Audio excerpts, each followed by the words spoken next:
questions and comments. Anybody like to leap into the fray with a question or a comment, please?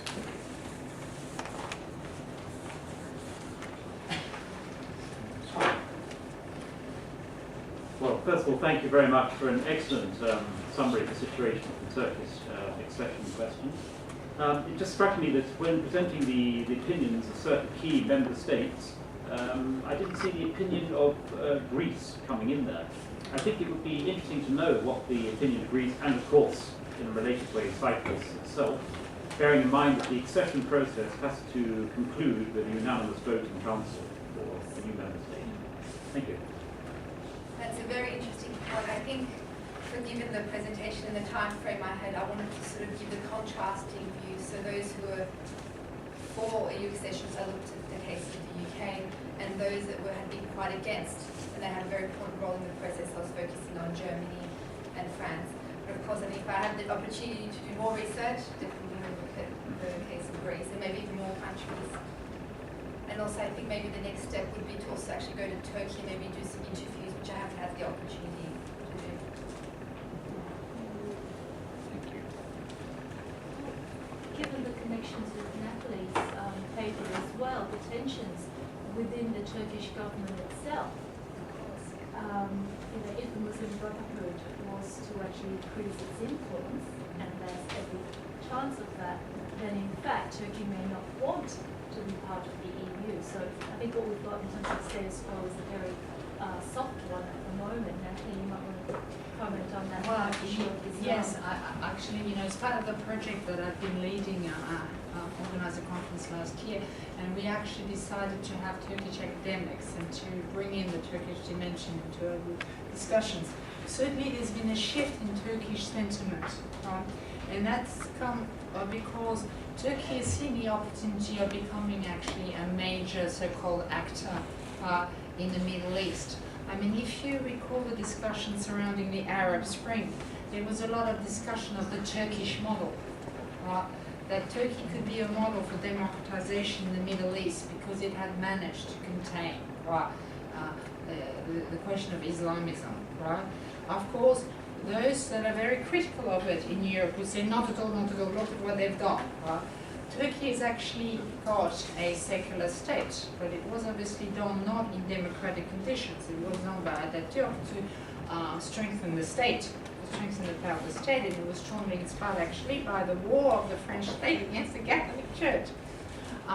But still, it was depicted as a model, and I think in Turkish circles, there's growing impatience. This showed through in the quote that Sophie gave, Erdogan's quote. They're getting sick of it. And not only are they getting sick of it, but they're thinking, there's a whole Middle East and beyond, and we can play a key role.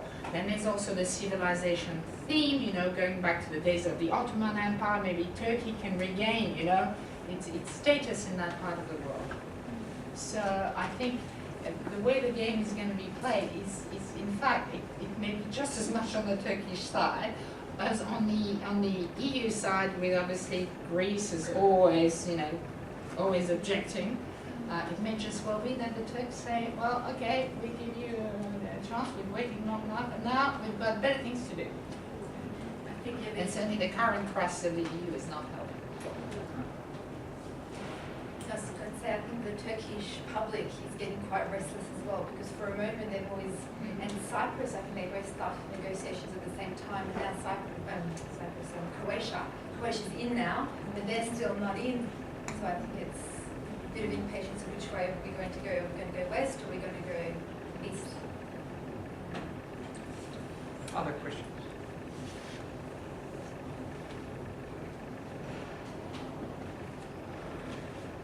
Natalie, I'm interested in getting to crystal ball it, given the kind of account you've given of quite specific events and legislative initiative. If you look out 5 years, do you think that there will be a slow kind of lessening of the tensions around religion in the French debates, that there will be a mutual acceptance, or that the reverse might occur, that there will be a more intense focus on the issues as a political issue?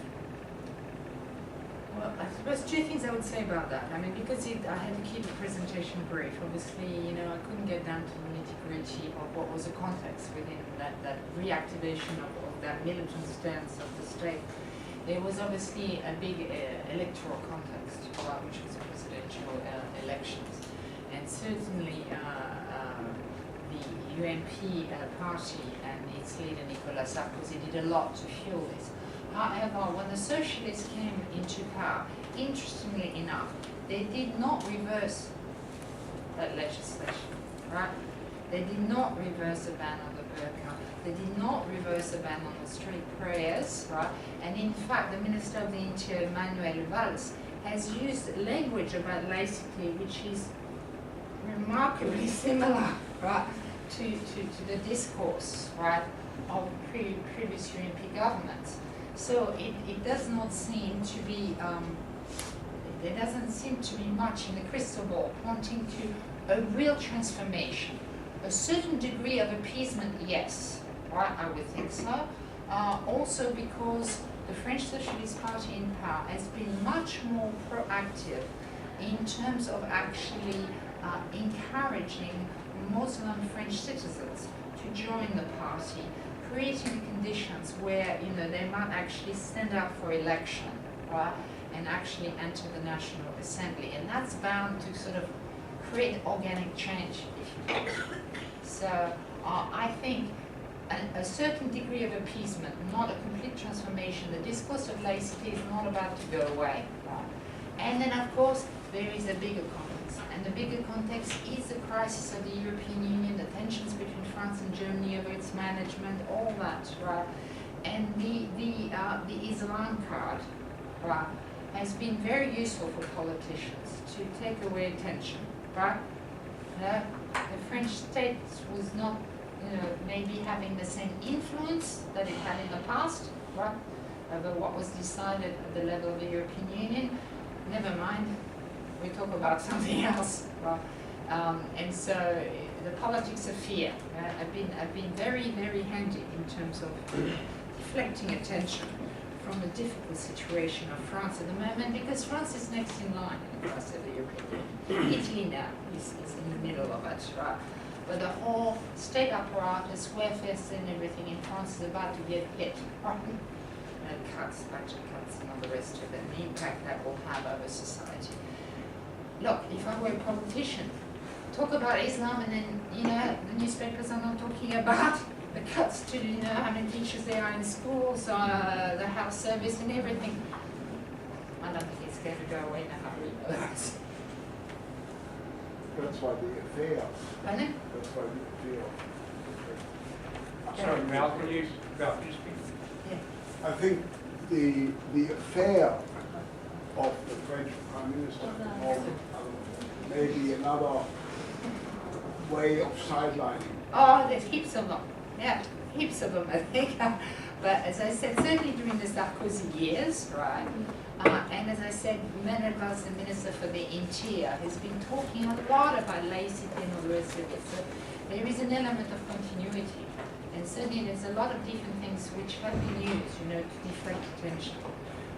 But as I said, Islam, it works. Why does it work? It works because, look, you go to Paris, if you have not been in Paris recently, you go to certain areas, and it is quite challenging, right, to see the fact that, yes, Paris, to a large extent, has not just become an African city, right, but it's also become, you know, parts of it, a Muslim city, right? And it's very confronting to a big proportion of the French population. So as long as there is that concern, there's the opportunity for politicians to use it, to manipulate it.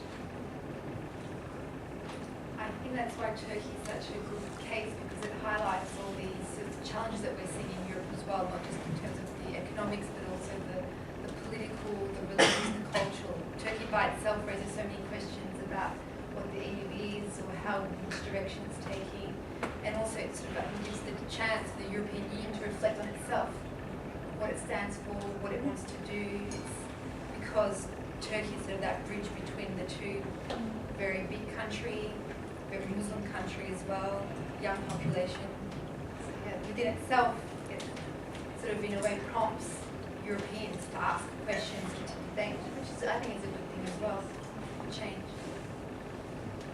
Yeah, question for Sophie. In regards to the Turks, the 8 million Turkish people living in Europe, what do they think? I don't know if I can't remember if you had stats in there, but what do they think about union with Turkey and the EU? I actually haven't had a chance to do an analysis and to see what their thoughts are, but I think what I find striking is the opinions that the public give, whether it's on the European side or the Turkish side, and even at the official level. A determining factor on whether or not they're for or against Turkey has to do with how the country itself is dealing with the current economic or religious cultural issues within the country, which I think is very much reflected in Germany, which has a very large Turkish population, and in France, which has a very large Muslim population. So in those countries, they're having difficulties. So they're thinking, if we're going to accept a lot more, then how are we going to deal with, and then as well with the Euro crisis and everything else. If I may butt in, there is evidence that there's been an interesting reversal of migration. Germany has been losing more Turks than it's getting. So the whole, I suppose, activism, anti-Muslim discourse that's been allowed to flourish in certain circles has encouraged, and the economic crisis obviously, and the two together, has encouraged some German Turks to actually go back. Well, actually, it's not even going back for them because they were born in Germany, right? But to go back to the country of their forebears. I don't have the figures, I'm sorry, I can't, but if you're really interested in the question, I can give you a reference. Do you think that would be sort of just the Turkish case? We're also seeing, because I think we're also seeing sort of tendencies of even some Europeans now trying to look elsewhere, whether it's Australia, whether it's Canada, America. Oh, yeah, well, that as well. I mean, it's the overall migration out of Europe. I think yes, overall migration. And with the Turks going back, as you said, they are Turkish born in Germany, trained, educated, skilled, and then they go back and see a more profitable career in their industry than they would in Germany. I was surprised when I was in Turkey to see in a shop of German spoken, because they were Turks that had gone back, and they find a greater opportunity for their entrepreneurship in Turkey than they did in Germany. Other questions or comments? Yes, I was watching the news this morning and they had the riots in Kyiv. Do you think that sort of carry on is going to help or hinder what's happening with Turkey's application? I think every situation obviously is going to influence, but I think the Turkish case is quite, I mean, it's been going on for so long. So I think even now for European officials, it may not be top of the priority for them entering to the EU because they have so many challenges already within the EU that they need to address. But obviously, yes, I think it's a factor for influencing. It does raise the question that you referred to yourself from Sarkozy of what is the geographic boundary of Europe and the Eastern Partnership, where does it sit in terms Well, it's of... interesting. Well, because also countries have overseas territories, which geographically could be, if you look at, for example, the Réunion Island, which is a French department. So it's part of France, but then New Caledonia. Yes, like where do we stop?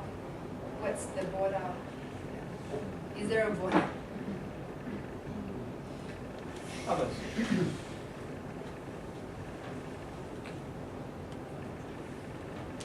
Just a question to both of you, really. I mean, if we take Natalie's concept of counter-radicalisation, do you think that Turkish accession has made the EU more European, or at least to promote a certain set of, liberal European values? And I'm thinking here particularly of the European Parliament. So you're talking about the EU, but it might do to sort of talk about different institutions. You're talking mostly about the council there, the way opinions would be expressed in the council, the heads of states and government. But what about the Parliament?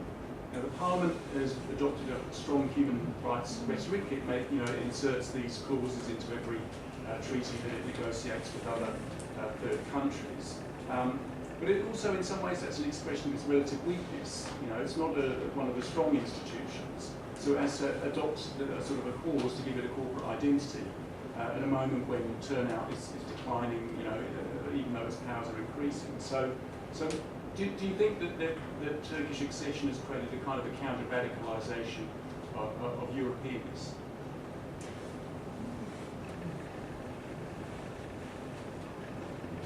I think I was having a look at some of the scholarly literature, or looking at the debates of Turkey, whether Turkey's going to enter or not. And one of the, Jim probably mentioned it, but there's generally three sort of ways that we can conceptualize the EU. So if we see the EU more as a rights base in terms of values of human rights, then of course I think Turkey entering the EU then would just re-emphasize the fact that that's what the EU is about.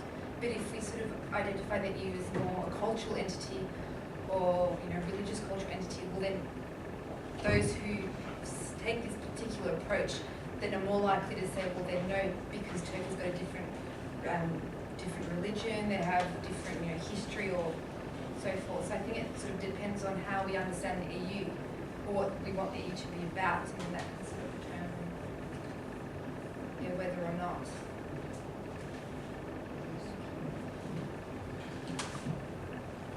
I'm not sure I understand your question totally well. Do you mean to say that the EU Turkey joining the EU could be part of a counter-radicalization strategy? Is that what you're saying? Well, no, just as the process of Turkish accession focused expressions of what it means to be European, or at least what the European Council, the European Parliament, or Geert Wilders, might say it means to be European. Has being European, being radicalised, taking your concept as European. Oh, yeah. Okay, now I get it. Sorry, I had. Yes, absolutely. And I think in the context of the crisis of the European Union, the discourse of European identity has become much, much stronger as a kind of last resort glue, to keep it all together. And of course, Sophie made the same point, in relation to Turkey accession. What is European identity? It is something that was in fact, it was really an American creation during the Cold War. And European identity was Western Europe, it wasn't Eastern Europe. Then the Berlin Wall falls, the Soviet Union disintegrates, and then, the whole discourse of freedom, human rights, plus a bit of a push from the Americans as well. And then a promise is made, right, that we're going to let them in, right? And then when they let them in, they start, the accession, the chapters and everything. Then Turkey suddenly, gets left out. That's the spirit of Erdogan's quote. You let all the East European states, right? And they came from a much lower base in terms of democracy, human rights and everything, even lower than Turkey possibly in some cases, right?